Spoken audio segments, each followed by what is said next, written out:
պարոն Փամբոխյան, մեկնաբանվեց, որ աղը այս տարի շատ է լցվել, ինչով պայմանավորված էլ փոսեր են առաջացել։ Առաջի տարիներ, որ քաղաքապետարանը աղեր օգտագործում ընդհանրապես ձմեռային ամիսներին, ինչու նախկինում նման ծավալի փոսեր չէր առաջանում Երևանում, ընդդիմադիրներն ի դեպ արձանագրել էին, որ Տիգրան Ավինյանի տան շրջակայքը փողոցը ընդհանրապես փոս չէր, այնտեղ աղավաս չի եղել, ձնամաքրման աշխատանքներ չի իրականացվել եւ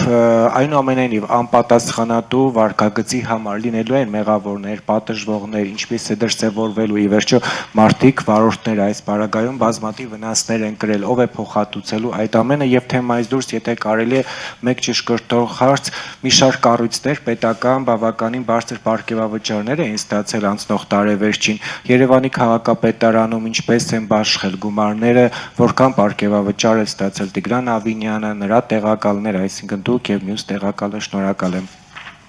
Շնորհակալություն հարցի համար։ Տեսեք, պարոն Ֆարադյան, այս նախորդ տարի 2025 թվականին համեմատած 24 թվականի 2.5 անգամ ավել աղոավազով մշակում է եղել, քանի որ դա պայմանավորված է եղել առատյան հետևանքով եւ այս տարի կարելի է նշել, որ վերջին 10 տարիների ընթացքում 25 թվականին կներեք եղել է աննախադեպ ձյանքանակ եւ բնականաբար ծավալը եթե 24 թվականին եղել է մոտ 5000 տոննա, 2025 թվականին եղել է 12000 տոննա, այսինքն 2.5 անգամ ավել, դա միանշանակ ազդել է ձեր նշած փոսերի գոյացման վրա, ինչ վերաբերվում է թե ինչու է այդպես լինում, մի շարք պատճառներ կան, ես ուզում եմ հատուկ շեշտադրում կատարել, որ մեր այն փողոցներում, որտեղ որ մենք 24-25 թվականներին իրականացրել ենք միջին նորոգում եւ կամ փոսալցման աշխատանքներ,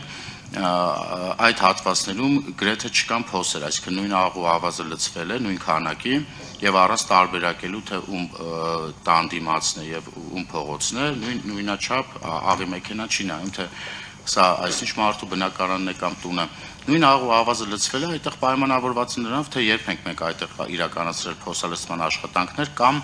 միջին նորոգման աշխատանքներ, այսինքն որքան թարմ է եղել միջին նորոգումը կամ փոսալցումը, այդ հատվածներում կամ գրեթե չկան փոսեր կամ չկան առհասարակ։ Ես դες կարող եմ մեջբերել մի քանի փողոցներ, ես նույնիսկ գրառում էի կատարել, որ նախորդ տարի մենք իրականացրել ենք Վաղաշան փողոցում, Էրեբունի փողոցում, Գայի պողոտայում, բացառությամբ մի դեպքի Գայի պողոտայի, ես դա նույնպես կմեկնաբանեմ, դա ուղղակի սողացող հող է եղել եւ այդ հատվածում շինարարը երաշխիքի մեջ է, շինարարը պարտավոր է այդ հատվածում ոչ միայն փոսալցում իրականացնել, այլ ամբողջությամբ այդ տվյալ հատվածում միջին նորոգում պետք է իրականացնի։ Եվ բազմաթիվ մենք մոտ 200,000 քառակուսի մետր իրականացրել ենք փոսային լցման աշխատանքներ եւ կարող եք դուք ինքներդ շրջել կամ միասին շրջենք եւ կտեսնենք, որ այդ հատվածներում չկան որևէ խնդիրներ, ինչ վերաբերվում է աշխատավարձերին, այս բանը չեմ կարող ասել, կարող եք հարցում ուղարկել, դա հրապարակային է, նաեւ մենք հայտարարում ենք, դա ձեզ բանավոր գրավոր կպատասխանենք։ Շնորհակալություն։ Որն է պատասխանատու վարքագիծը, որ ձյուն է եկել եւ աղ են լցրել եւ փոսեր են գոյացել, այսինքն կամ պետքա ձյունը չմաքրվել կամ